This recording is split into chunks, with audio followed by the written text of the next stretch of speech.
Finn Allen, मतलब कल के मैच की बात करें तो it is all Finn Allen and Finn Allen. कहाँ से बनते हैं ऐसे प्लेयर्स और क्यों बनना बंद हो गए हमारे पास ऐसे प्लेयर्स?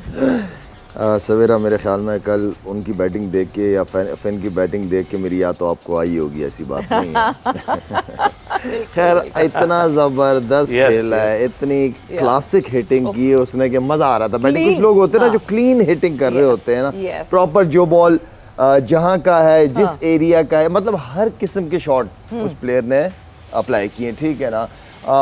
इस तरह की इनिंग मज़ा आता है, कम होती है इस तरह की इनिंग, लेकिन आउटस्टैंडिंग इनिंग होती है। इस तरह के प्लेयर्स हैं। अच्छा, पहले भी इसको खेलते हुए मैं देख रहा था, बड़ी इनिंगें नहीं खेली इसने, छोटी छोटी इनिंगें खेली हैं, लेकिन इसकी बैटिंग से पावर पैकेज पता चल जाता है कि यार ये किसी दिन भी अगर किसी बॉलर को पड़ गए ना ये तो बहुत अच्छा करेंगे। तो खैर मज़ा आया इनिंग देखने का।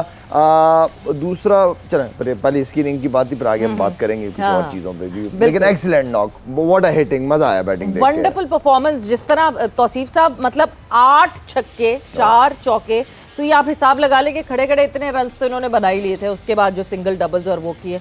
But the kind of clean hitting, मतलब बॉलर्स को एक पॉइंट पे समझ नहीं आ रहा था कि करे क्या, इसको रोके कहाँ। ईडन माकरम इधर से उधर जो है वो, मतलब थोड़ी देर बाद फील्ड में मैंने माकरम को कभी इतना परेशान होते हुए नहीं देखा जिस तरह उनकी शक्ल पे आ रहा था कि इसको रोका कहाँ जाए।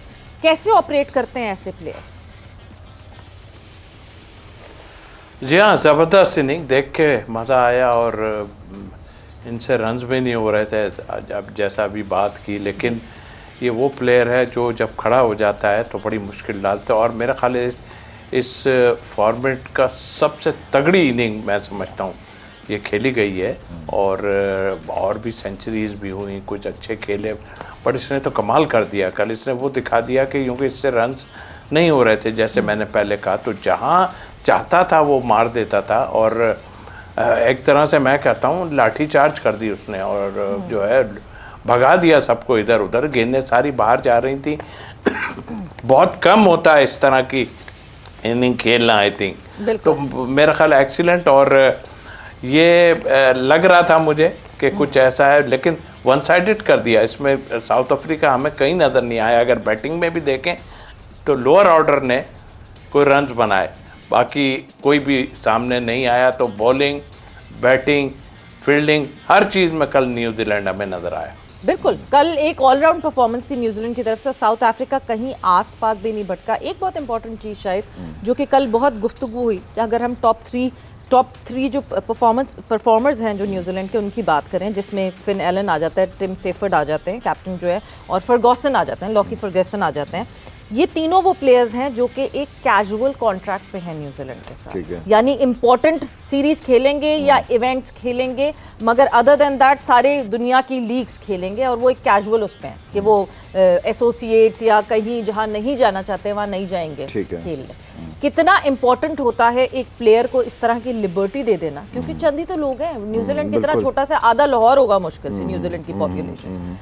तो ऐसी लिबर्टी एक प्लेयर को दे देना, और वो फिर वो प्लेयर वो उस डेडिकेशन से आपको आपकी टीम के लिए डिलीवर करता है। सवेरे वहाँ की ना उस दुनिया का कल्चर बिल्कुल डिफरेंट है। वो एक बंदे से उसको कहा हमने, बल्कि बताया था मैंने आपको, यंग था वो, न्यूजीलैंड का, ब्रेंड यंग नाम था, क्या नाम था उसका पूरा। सो पूछा यार तुम तो अभी क्रिकेट खेल सकते थे, तुम क्यों रिटायर हो गए? कह रहा I just woke up, I saw outside the window, that was beautiful morning, so I thought that's it. उनके लिए हर एक नया दिन, मतलब उनकी बिल्कुल एक अलग सोच है। तो खैर वो लोग ही अलग लोग हैं, और ये इस तरह का फ्रीडम, इस तरह का, उनको पता है कि ये अगर प्रोफेशनल होंगे ना या कुछ अचीव करना चाहते हैं, इनको हम जैसे कॉन्ट्रैक्ट देंगे, जैसे छोड़ेंगे, ये अपने आप को मैनेज कर लेंगे, ठीक है ना। वो लापरवाह कौम नहीं है, वो जब प्रोफेशनलिज्म की दुनिया में आते हैं तो बिल्कुल प्रोफेशनल। तो खैर ये तो उनका एक कल्चर है, और उसको बड़े ज़बरदस्त तरीके से लेके चले हैं वो, और अच्छी बात है। ये इसको कह सकते हैं कि ट्रस्ट, एक दूसरे प्लेयर और बोर्ड का ट्रस्ट आपस में, बाउंडिंग या जो कमिटमेंट है वो कितनी इंपॉर्टेंट है आपस में, जो भी उनका कॉन्ट्रैक्ट आपस में हुआ उसको कितने ये ऑनर करते हैं। तो ये वो सारी चीज़ें बहुत इंपॉर्टेंट है। अगर हमसे आप कंपेयर नहीं कर सकते, वो बहुत ही अलग दुनिया है, बहुत ही प्रोफेशनल लोग हैं वो लोग, ठीक है ना। उसके अलावा सवेरा अगर कल मैच में थोड़ा सा अगर देखें ना तो साउथ अफ्रीका ने ना ऑनेस्टली कोई मैं मेरे हिसाब से ना 40 से 50 रन कम किए थे, तो बिल्कुल कम किए थे। जितना अच्छा विकेट चल रहा था, जी, ठीक है ना। वो जी। विकेटें मिलान की ऐसी जगह पे गिर गई कि भाई आपको जरूरत नहीं थी उस वक्त वो शॉट मारने की। उसके अलावा फिर जब न्यूजीलैंड की बैटिंग शुरू हुई ना, देखिए जो मैं यहाँ बैठ के बार बार बात करता हूँ कि अपॉर्चुनिटीज़ जो होती है ना वो अवेल करनी चाहिए, वो बार बार नहीं मिलती, ठीक है ना।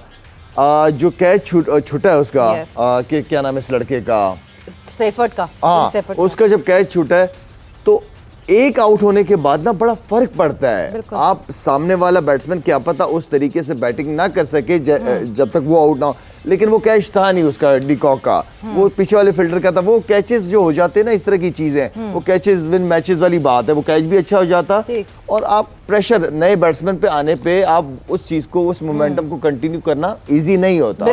तो खैर मेरे ख्याल में गलतियां की हैं साउथ अफ्रीका ने, लेकिन मैं हमेशा, मैं तो ऑनेस्टली जो तौसीफ भाई जो है जो बातें करते हैं, जो टीम उन्होंने अभी तक की है, ये तो शुक्र है कि समा ने कोई प्रेडिक्शन के ऊपर कोई वो नहीं रखा हुआ, नाम नहीं रखा हुआ, वरना तौसीफ भाई को मेरी तरफ से तो मोटरसाइकिल थी। तौसीफ साहब तुम गाड़ियां देने वाले हो तो मोटरसाइकिल क्या? नहीं, गाड़ी मेरे लिए थी अगर मैं जीतता ना तौसीफ भाई।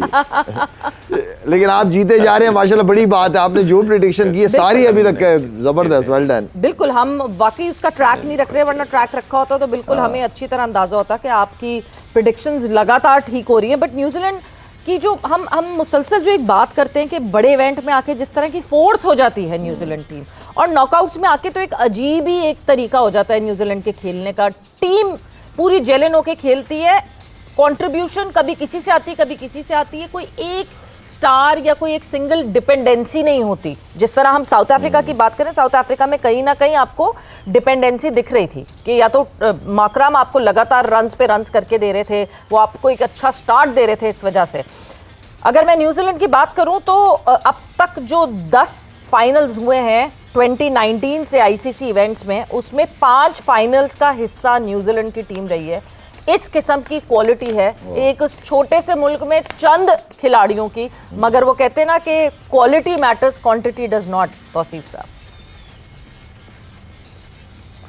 जी हाँ, बिल्कुल। और आपने एक तो सबसे मेन चीज़ कि यहाँ वहाँ की आबादी के लिहाज से तो एक्सीलेंट जी, आप सोच भी नहीं सकते कि इस तरह का होगा। यहाँ इतने जम्मे गफील नहीं संभाला जा रहा है, यहाँ से नहीं निकाले जा रहे प्लेयर। जब भी कोई टीम अनाउंस होती है, बात ही होती है कि यार ये कैसे आ गया, वो कैसे आ गया।